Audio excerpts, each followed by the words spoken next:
El ojo de la cultura.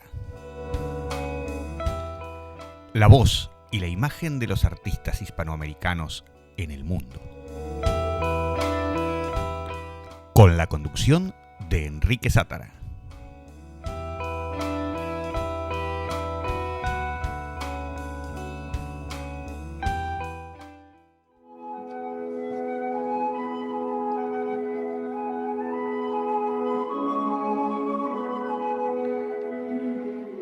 Aunque el resplandor que en otro tiempo fue tan brillante, hoy esté por siempre oculto a mis miradas. Aunque mis ojos ya no puedan ver ese puro destello que en mi juventud me deslumbraba. Aunque nada pueda hacer volver la hora del esplendor en la hierba, de la gloria en las flores, no debemos afligirnos, porque la belleza subsiste siempre en el recuerdo. En aquella primavera que habiendo sido una vez, habrá de ser por siempre. En los consoladores pensamientos que brotaron del humano sufrimiento y en la fe que mira a través de la muerte. Gracias al corazón humano por el cual vivimos. Gracias a sus ternuras, a sus alegrías y a sus temores.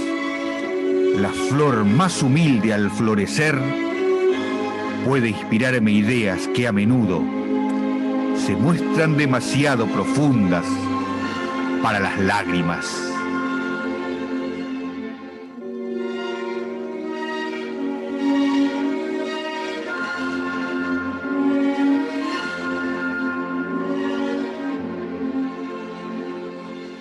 Hola, muy buenas tardes a todos. Estamos una semana más en El Ojo de la Cultura por ZTR Radio. Como siempre, empezamos nuestro programa con poesía. Algunos habrán reconocido esta conocida poesía, una de las cumbres del romanticismo inglés, de William Wordsworth, La Oda a la Inmortalidad.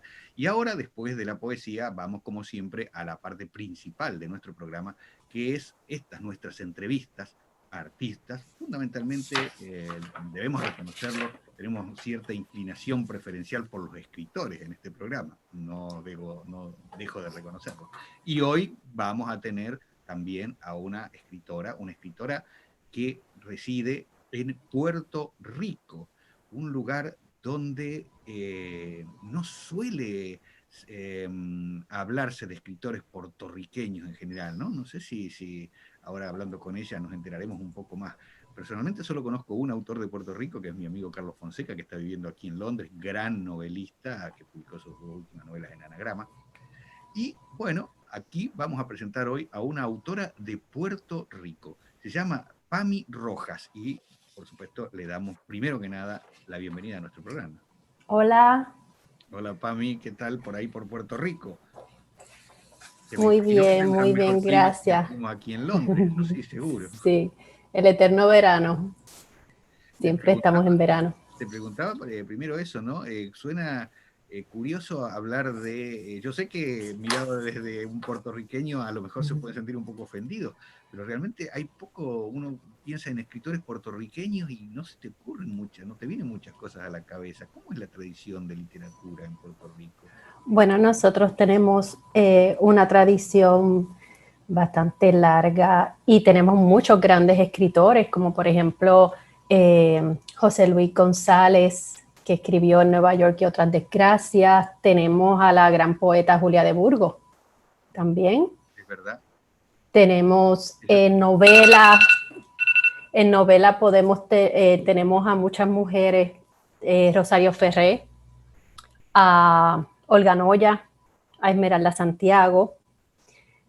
¿Quién más? Tenemos muchos escritores, tenemos mucho talento en Puerto Rico. René Márquez con La Carreta, Enrique Laguerre con La Llamarada. Y nada. También a Pami Rojas, que acaba de publicar este libro, Historias para leer con té, una selección de relatos cortos, de historias precisamente para leer con un buen texto. De esto vamos a hablar dentro de un ratito con Pami, porque no es para Pami su primera publicación, no es su primera aparición en el mundo de la literatura. Por lo que sé, tú has escrito libros infantiles, has escrito también en alguna antología, y también tienes una inclinación especial por los viajes y por escribir. Sí.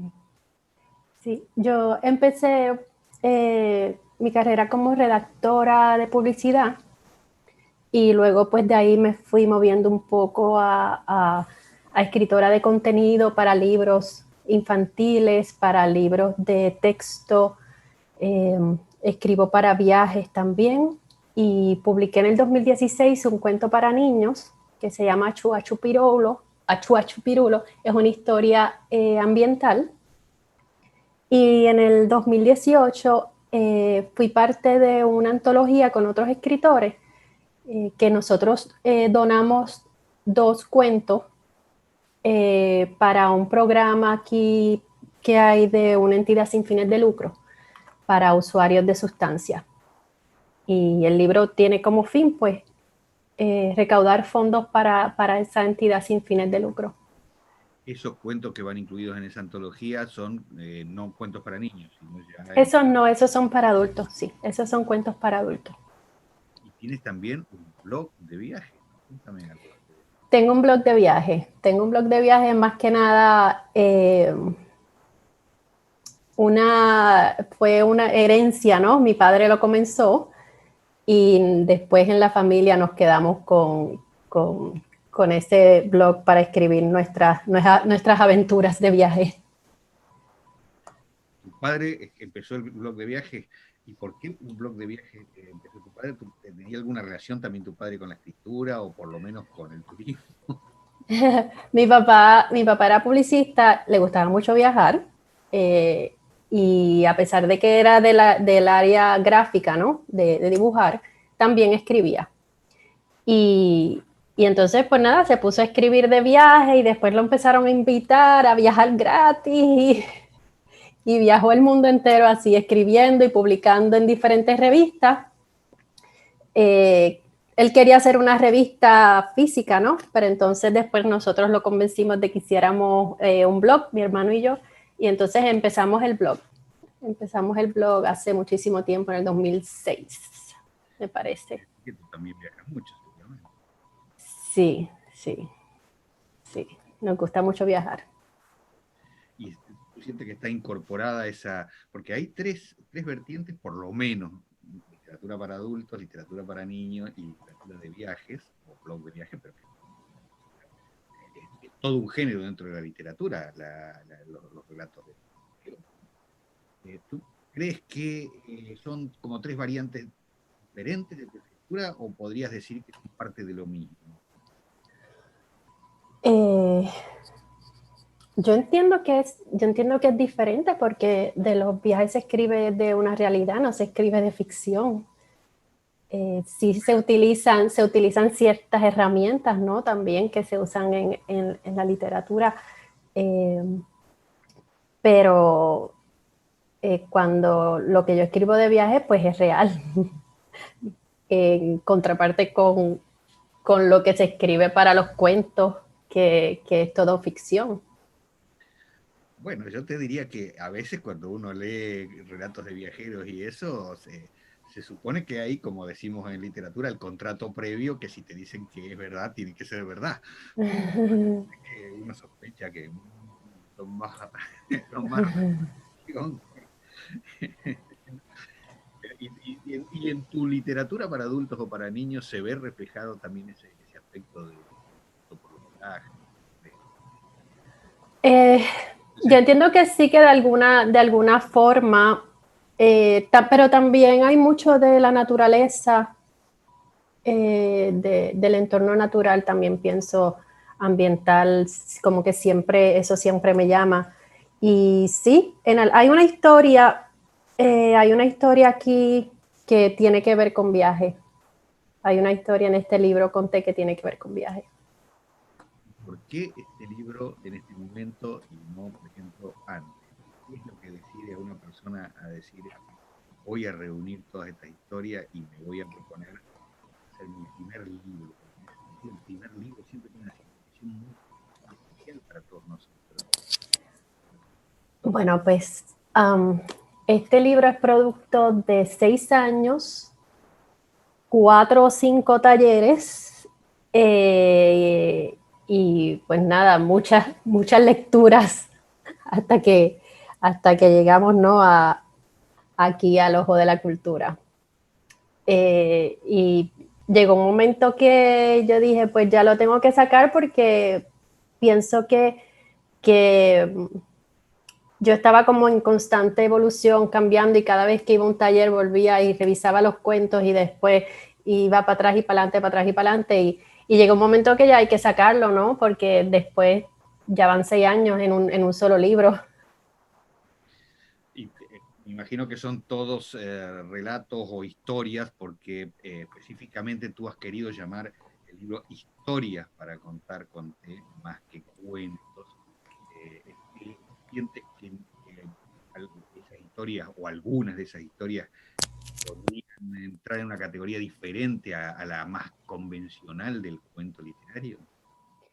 Pues la verdad que eso se los dejo a los expertos. Yo no soy experta, yo simplemente pues los escribí, ¿no? Y entiendo que algunos son cuentos, otros quizás pueden caer en meramente una historia, pero eso pues nada,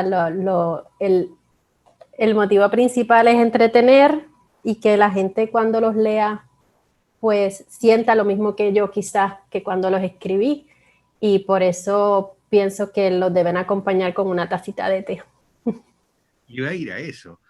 Hay un eje en el libro, un eje central, que está recogido precisamente en el título del libro. ¿Tienes un ejemplar ahí a la mano? Sí. Para que vean la portada del libro, que se ve mejor en tu cámara que en la mía. Muy bonito ese libro. Historias para leer con té. ¿Por qué el té como elección, como elemento, como, digamos, columna vertebral que atraviesa todo? Quería buscar algún elemento creativo y a la vez unificador. A mí me gusta mucho el té. Y, por ejemplo, antes de esta entrevista me tomé un té de camomila para calmarme. Para calmarse, porque sí. En tu libro he aprendido para qué sirven muchos de los tés, que yo no tenía ni solo idea de para qué servían, ni idea de qué. Pero bueno, también entonces nos puede servir como una guía para eso, ¿no? Para aprender a tomar el té. Y también, pues, cada cuento es tan diferente y puede generar una emoción diferente o tiene un tema diferente que nada, se me ocurrió unir todas las historias con una tacita de té antes de cada cuento, según la emoción que podría generar el cuento que se está leyendo. Hay cuentos que son oscuros, hay cuentos que son un poco más nostálgicos, hay temas profundos que quizás cuando la persona lo lea se tiene que quedar como que déjame tomarme este té completito antes de seguir con el otro, porque quizás generó alguno, ¿verdad? Algún recuerdo o algo, ¿no? ¿Qué esperas que reciba el público, que lea, el lector que lea Historias? ¿Qué te gustaría, mejor dicho, que le pase a ese lector? Bueno, yo disfruté mucho escribiéndolo y también reflexioné sobre muchos temas, por ejemplo, la pena de muerte. Y nada, que la persona que lo lea también, ¿verdad? Ver diferentes perspectivas de un tema de varios temas que no necesariamente, ¿verdad? Tenemos la razón. Hay muchas opiniones y hay muchos puntos de vista, inclusive las personas que lean el cuento a lo mejor se llevan, hay algunos finales que son abiertos y a lo mejor lo interpretan de manera diferente después de su realidad, ¿no? Así que nada, quizás un poquito ahí de déjame pensar en esto, a ver cómo podemos darle la vuelta. ¿Tú crees que hay una intencionalidad en tus cuentos dirigida a un cierto perfil de público? ¿Cómo te imaginas a tu lector? Honestamente, quizás mujeres, no sé, yo los escribí porque lo disfruto escribir, pero así como que pensar en un lector, pues quizás mujeres. Hay muchos cuentos que están dirigidos a temática de la mujer, de la violencia, de la represión sexual, así que quizás pienso, ¿no?, que quizás las mujeres los podrían, o que también hombres que lo lean. A lo mejor podrías decir lo que decía un famoso autor, que siempre yo lo tengo en la cabeza cuando se habla de este tema, es muy directo. Me preguntaron, ¿quién es para usted su lector ideal? Y dijo, yo. Sí. Sí, verdad, no sé, yo lo escribí porque lo disfruto y pues nada, ojalá los que lo lean lo disfruten igual. Una característica del libro, ya saliendo de lo específicamente literario, incluso, y que me gustaría destacarlo porque los libros suelen tener una serie los libros sobre todo de literatura, suelen tener una serie de convenciones que son diferentes en cada región del mundo, ¿no? Por ejemplo, como editor me doy cuenta del detalle, ¿no? En Latinoamérica los libros tienen un determinado formato y en la literatura anglosajona tienen otro y justamente como que parece que normalmente se respetarían esos modelos y no se transgreden. Pero el libro tuyo, Historias para leer con T, tiene además un elemento estético extra que es la característica, no voy a decir de la publicación, porque parecería que le estoy haciendo propaganda a mí, que soy el director de la editorial que te publicó, pero sí desde el punto de vista estético de la maquetación, del diseño gráfico, que es realmente muy atractivo y muy bonito. Me gustaría que muestres las páginas introductorias, por ejemplo, de cada cuento, la primera página de cada cuento en tu libro, para que los que están viendo puedan tener idea de lo que estoy queriendo decir.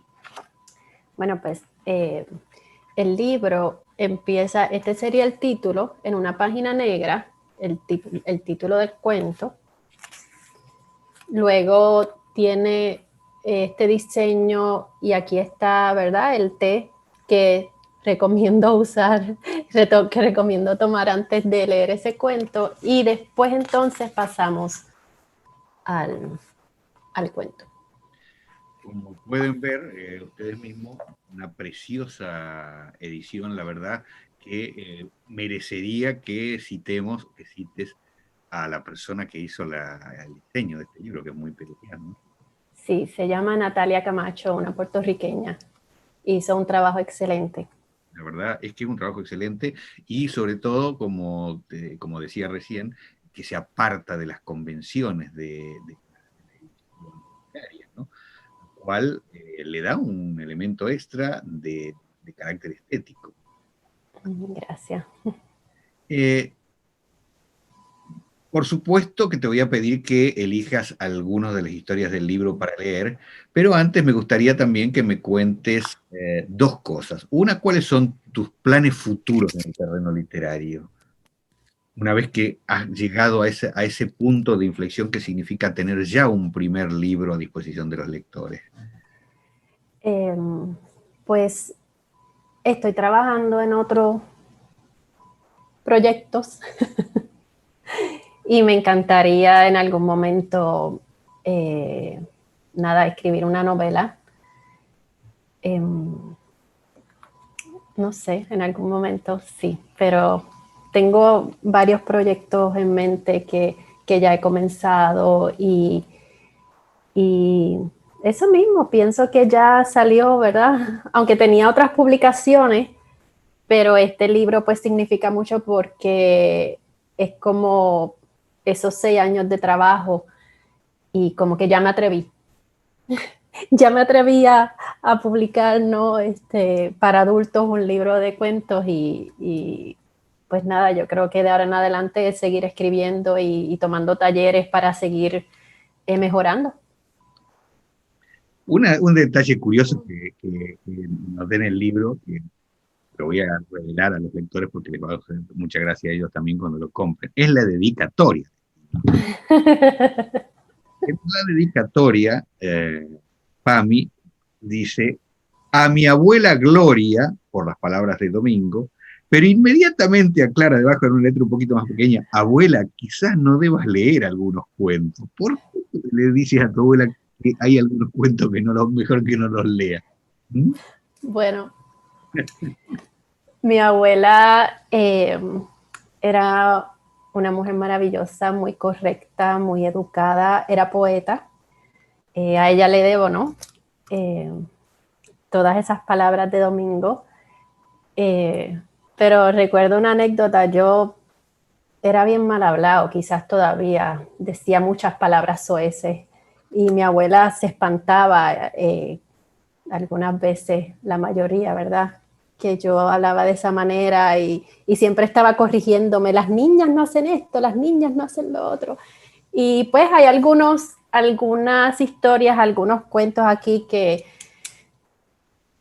quizás abuela no lo debería leer.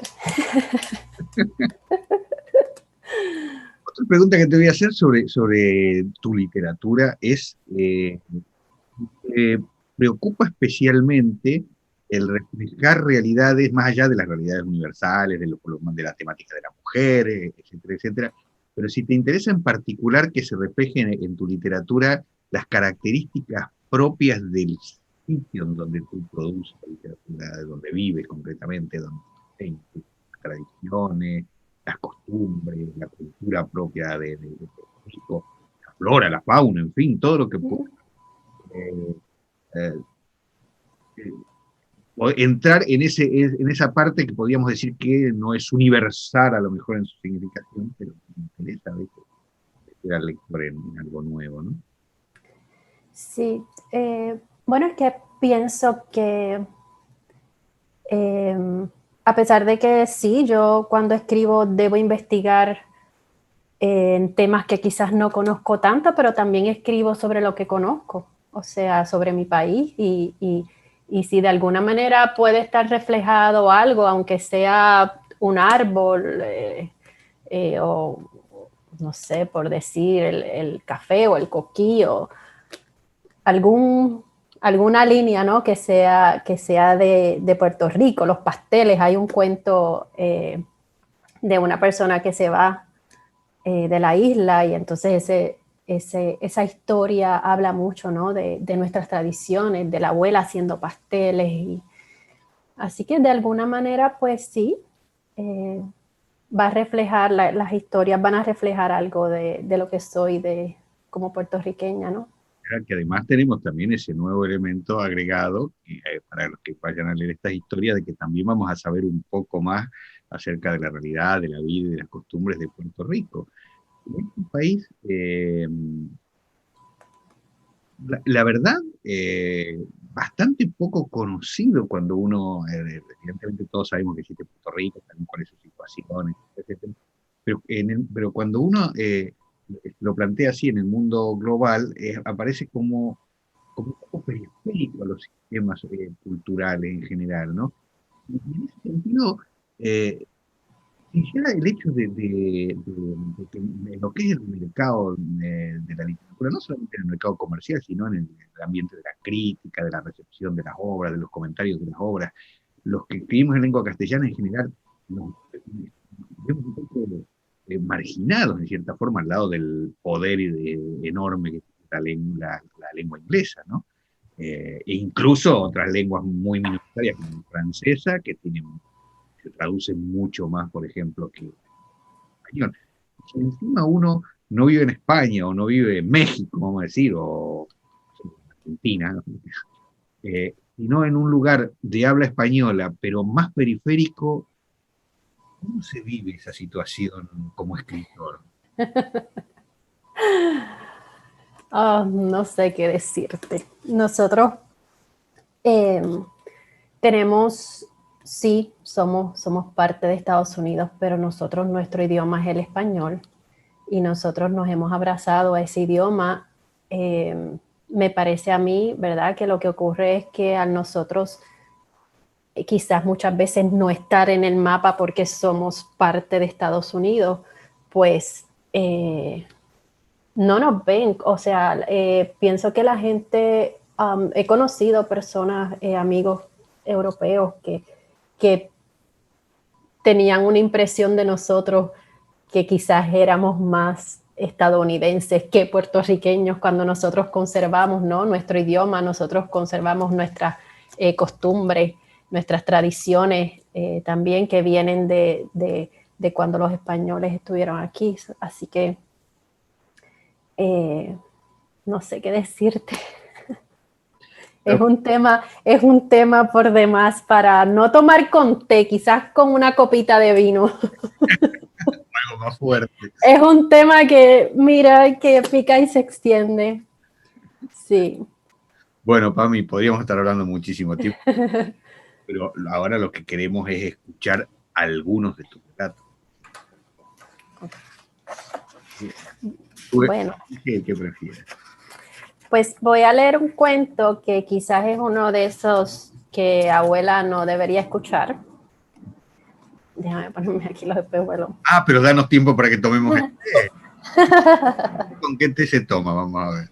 Este se toma con un té de jengibre, porque es para después de cenar, para la digestión. Es el tema que más me gusta, el más habitual. Ahora justo acabo de ver que se vació la caja, así que voy a tener... Pues el título es La hora exacta. Hoy cena sola. No le hace falta reloj para saber la hora. Todos los días, por más de 2 décadas, su esposo llegaba del trabajo con las maldiciones colgadas de la lengua, invariablemente a las 5 en punto de la tarde. Siempre estaba lista con la comida servida.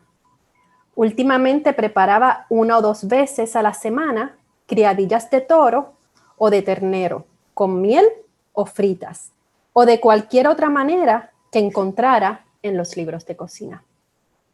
Sobre la mesa, lirios blancos o rosas amarillas que ella misma se regalaba diariamente. Luego del postre, que podía ser una tarta de manzana o un crème brûlée, el marido le sombreaba los ojos en tonos morados o le añadía alguna huella en la piel. Hoy, a la hora exacta, cena sola.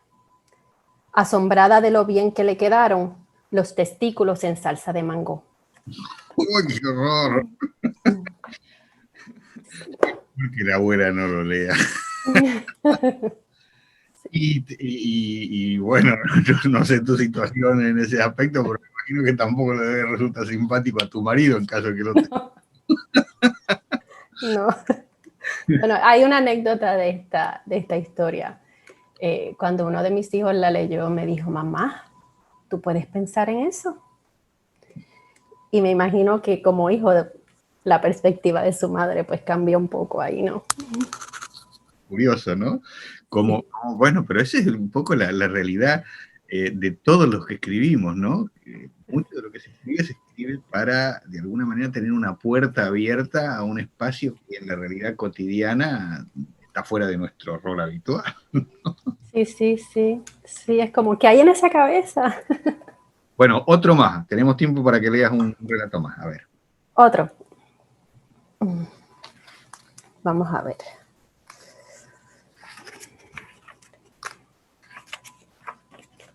Estoy aclarando con qué te tenemos que acompañar, ¿no? Te digo ahora. Vamos, este es con un té de ginseng, que es ideal para aliviar el agotamiento físico. Este cuento se llama Debajo de la alfombra. La mujer tenía una lucha continua con la alfombra. La pelea con aquel tapete era más larga que la guerra de Vietnam. El marido pasaba sus días en un estado casi comatoso, sentado en una butaca oscura encima del susodicho tapete en la sala de estar. con el control del televisor en mano. Veía hasta las telenovelas turcas, con los ojos enfocados en la pantalla, antes LCD, ahora LED, no se inmutaba ante nada de lo que ocurría alrededor. ¿A qué hora piensas levantarte de ahí? La mujer, con la escoba en la mano, iba de una queja a otra sin detenerse a respirar. El hombre solía contestar con un eruto, a lo que la esposa reaccionaba con náuseas.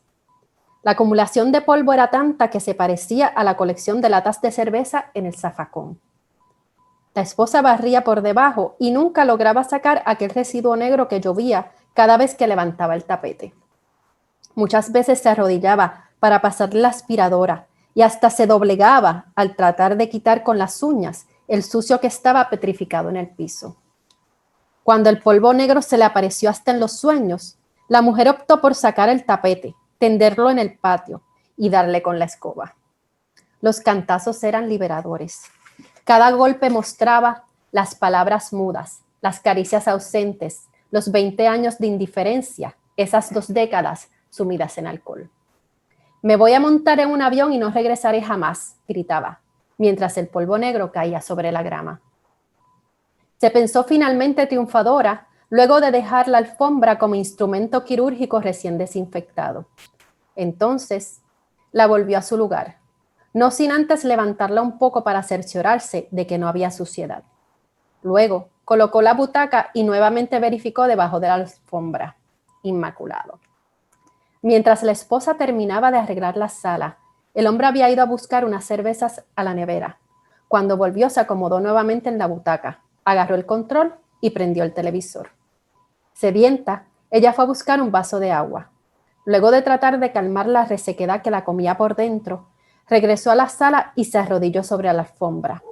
Con el pulgar y el dedo índice, la mujer levantó el tapete. El polvo negro volvió a cegarla. Bueno, ya hemos tenido por lo menos una muestra de esas inquietantes historias para leer con té, por lo que veo, Pami. Pami Rojas, autora de Historias para leer con té, y supongo que de muchos libros más en el futuro, libro editado por Ediciones El Ojo de la Cultura, bonito ejemplar, además, como he dicho, desde el punto de vista incluso estético del objeto libro, dan ganas de tenerlo y de abrirlo. Gracias. Gracias a ti por haber estado con nosotros allí desde Puerto Rico, y solo cabe desearte que tengas el mayor de los éxitos con él. Gracias. Por supuesto, que sigas escribiendo y por supuesto que sigamos viéndote aquí en El Ojo de la Cultura. Gracias, muchas gracias. Gracias, Enrique, por la oportunidad. Y para nuestros habituales seguidores, ya saben que la semana que viene tenemos otro autor o autora, otro artista y más poesía aquí, como siempre, en El Ojo de la Cultura por ZTR. Hasta la semana que viene.